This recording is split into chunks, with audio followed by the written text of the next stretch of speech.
ब्रह्मानन्दं परमसुखदं केवलं ज्ञानमूर्तिं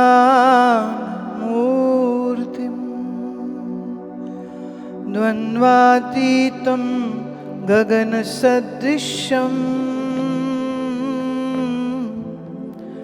तत्त्वमस्यादिलक्ष्यम् भवारण्य प्रविष्टस्य दिङ्मोहभ्रान्त चेतसः येन सन्दर्शितं पन्थः तस्मै श्री गुरवे नमः। नमामि सद्गुरुं शान्तं प्रत्यक्षं शिवरूपिणं शिरसा योगपीठस्थं मुक्तिकामार्थ सिद्धिदम्।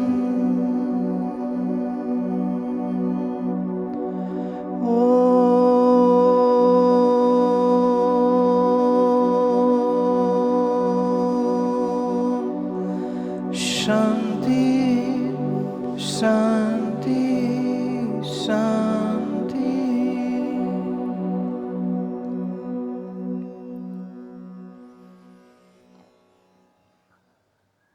शरीर और मन को स्वस्थ रखना ये हमारी मूलभूत जिम्मेदारी है, किसी और की नहीं, ये हमारी है। शरीर बीमार हो तो डॉक्टर हैं, अब वो कितना आपको हेल्प कर पाएंगे ये निर्भर करता है उसका ज्ञान कितना अच्छा है या नहीं अच्छा है। परंतु अगर मन बिगड़ जाए तो उसके लिए जल्दी किए कोई साइकियाट्रिस्ट के पास, साइकोलॉजिस्ट के पास जाएगा भी नहीं।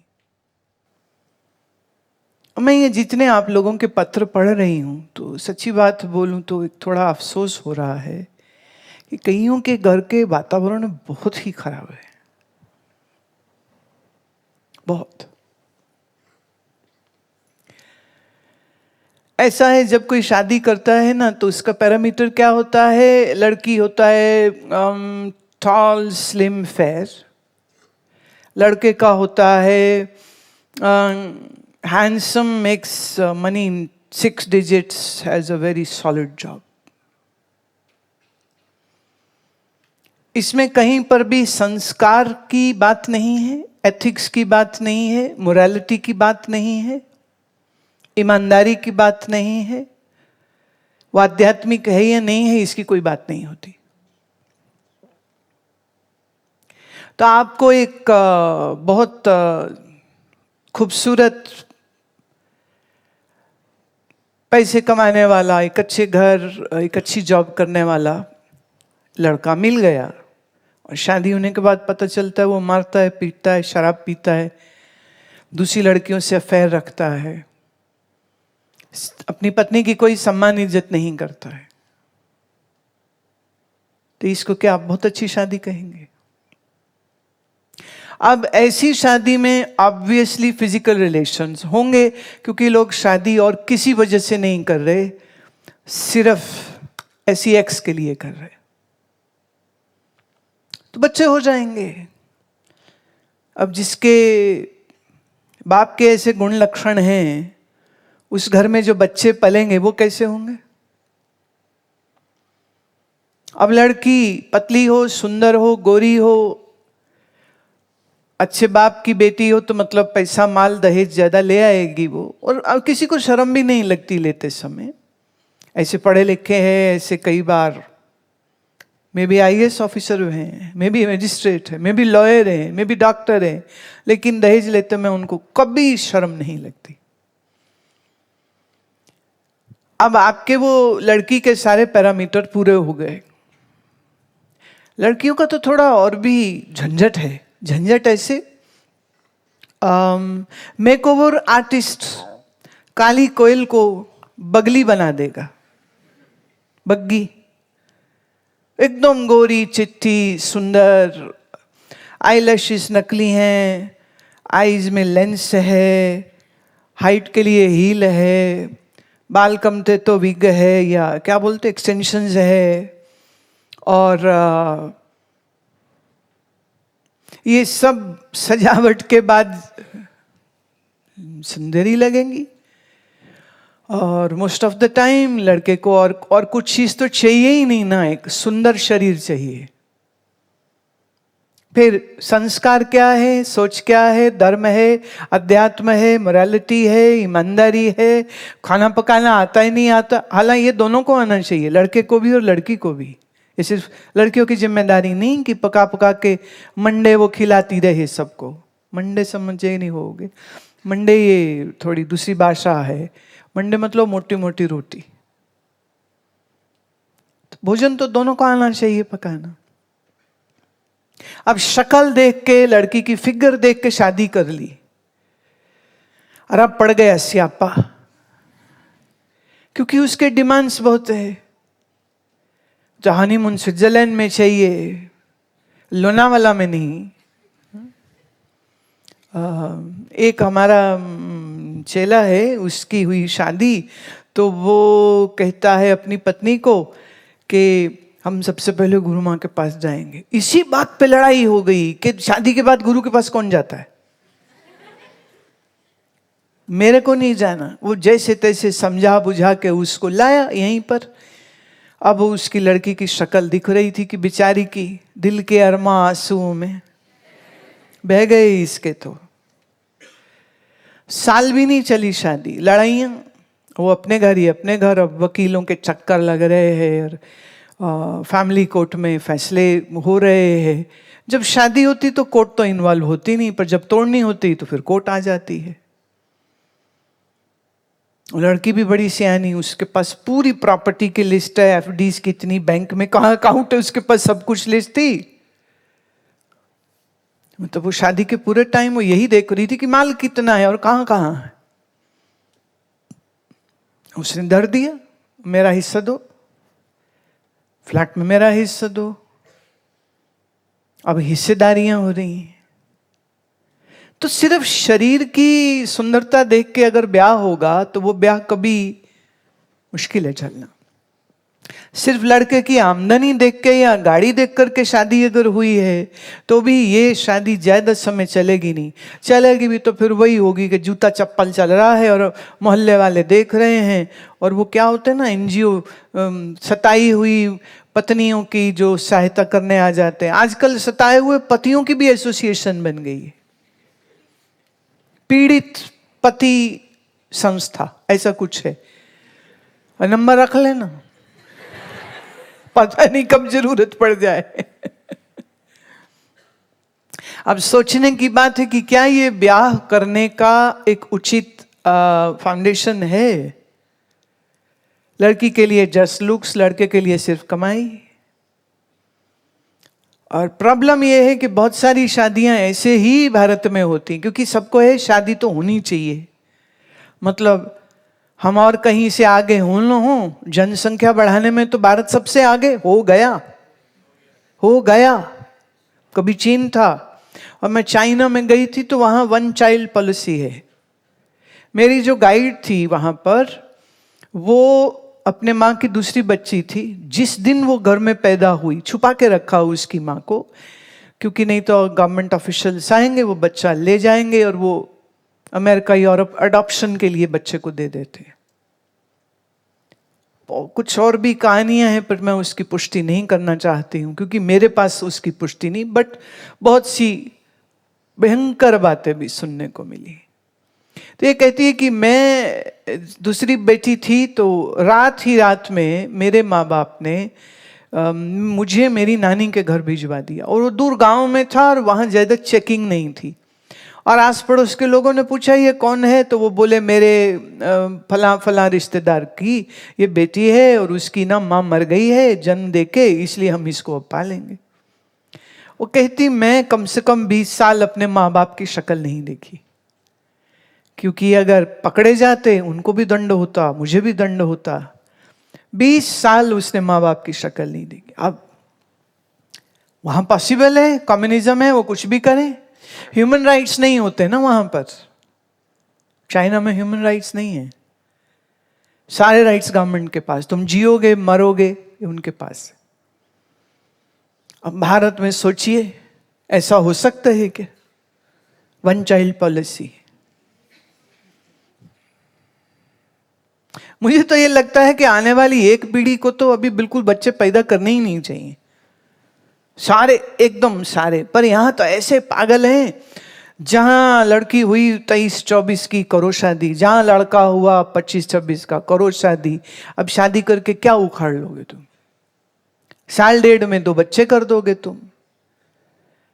अब वो बच्चे जैसे तुम निकम्मे वैसे वो निकम्मे, निकम्मा स्क्वायर,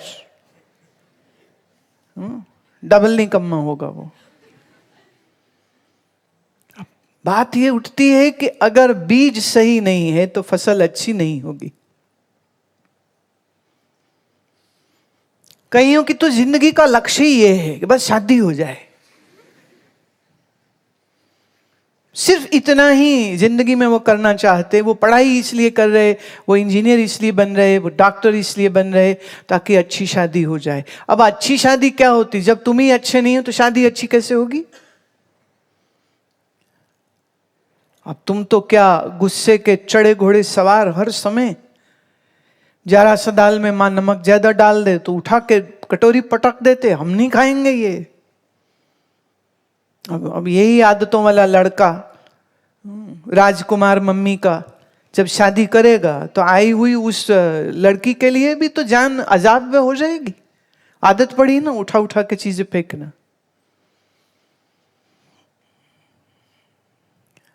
पति पत्नी बनेंगे तो जल्दी माँ बाप भी बन जाएंगे। और फिर वो सारी एक चलती है ना कि माँ महान, बाप महान, सब महान। क्या महान वैसे? क्या किया उन्होंने? वो योद्धा हैं तो जरूर बोलो महान, वो कोई विद्वान है जरूर बोलो महान, वो कोई ऋषि है जरूर बोलो महान, नहीं तो काहे के महान? ये सब माँ बापों ने ना मिलकर के एक षड्यंत्र चला रखा है, हम महान।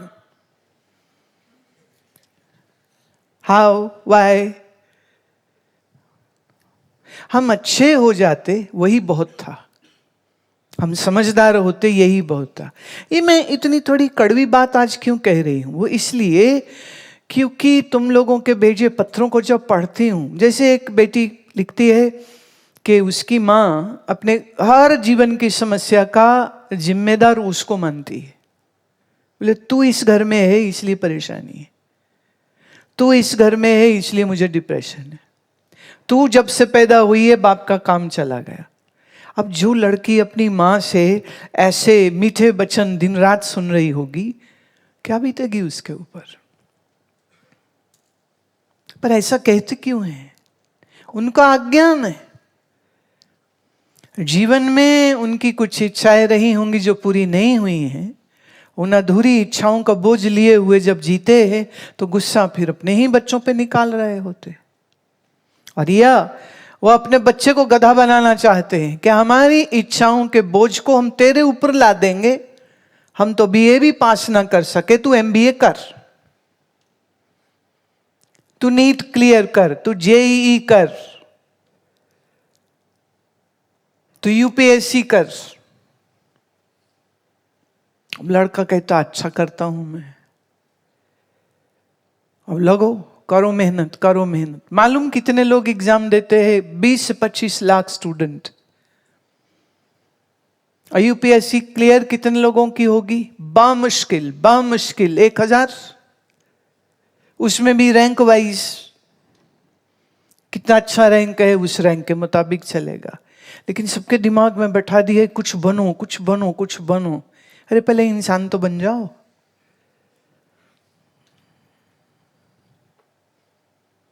यहाँ मुझे वो चिट्ठी लिखते, हमारी रिजेक्शन हो गई, हमारी सिलेक्शन नहीं हुई, हम बड़े दुखी है, हम क्या करें। तो मैं एक मज़ेदार बात सुनाती हूँ। अभी कुछ दिन पहले मैं अल्मोड़ा में थी, तो वहाँ एक हमारा बहुत पुराना शिष्य परिवार है, वो मिलने आया। तो हंसते हंसते मुझे कहता है, गुरुजी आज ना मेरी शादी थी। मैं हैं, व्हाट आर यू सेइंग? कहते जी 1 हफ्ता पहले वो मेरी मंगेतर ने मेरे को छोड़ दिया। बोली मेरा तो किसी और से प्रेम है, मैं नहीं करती शादी तेरे से। मैंने कहा तो तू ठीक है? कह जी मैं तो बड़ा खुश हूं, नहीं तो इस समय घोड़ी पे जा रहा हो तो शादी करने के लिए, अभी आपके पास बैठा हुआ हूं। उसकी मां भी हंस रही थी, उसका बाप भी हंस रहा था।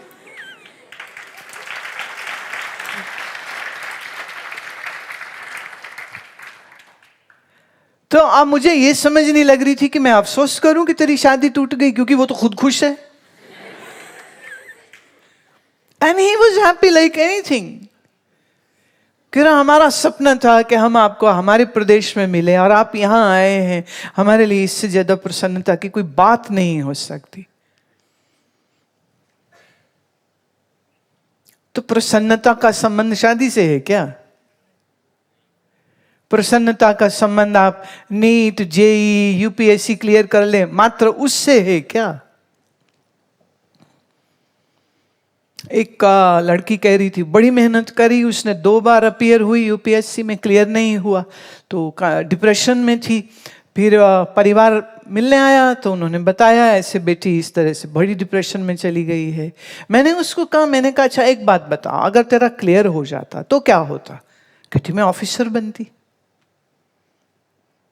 मैं ऑफिसर बनती। मैं क्या वैसे तुम्हें ये मालूम है कि हर ऑफिसर किसी राजनेता के नीचे ही होता है? आपने इतनी मुश्किल पढ़ाई करी, रैंक लाए, आपको ट्रेनिंग हुआ, आपके जॉब लग गई और आप बहुत कुछ करना चाहते हैं, आप समाज बदलना चाहते हैं, आप ईमानदारी से सब काम करना चाहते हैं, पर एक कॉल तुम्हारे सीनियर की आती है, उस तुम्हारे रिलेटेड डिपार्टमेंट के मिनिस्टर की आती है, तो वो जो कहेगा तुम्हें वो फॉलो करना पड़ता है। मैं जनरलाइज नहीं कर रही हूं, पर राजनेताओं के हाल क्या हैं तुम भी जानते हो। जो सिर्फ इसलिए जीत गया इलेक्शन क्योंकि उसने शराब और उसने नोट बांटे थे, और वह रही हमारी भारत की जनता जो 1 क्वार्टर शराब और 500 रुपए नोट के लिए अपना वोट बेच देते हैं, और जिसने दे दिया उसी के नाम पे डाल देंगे जाके। उन्हें कोई मतलब नहीं है कि ये अच्छा है बुरा है, इसकी नीति अच्छी है बुरी है, इसका मैनिफेस्टो पार्टी का अच्छा है बुरा, कोई लेना देना। उसको शराब, नोट, कहीं साड़ी, कहीं 10 किलो चावल, बस इतने भर में वोट डलवा लो, जहां मर्जी डलवा लो।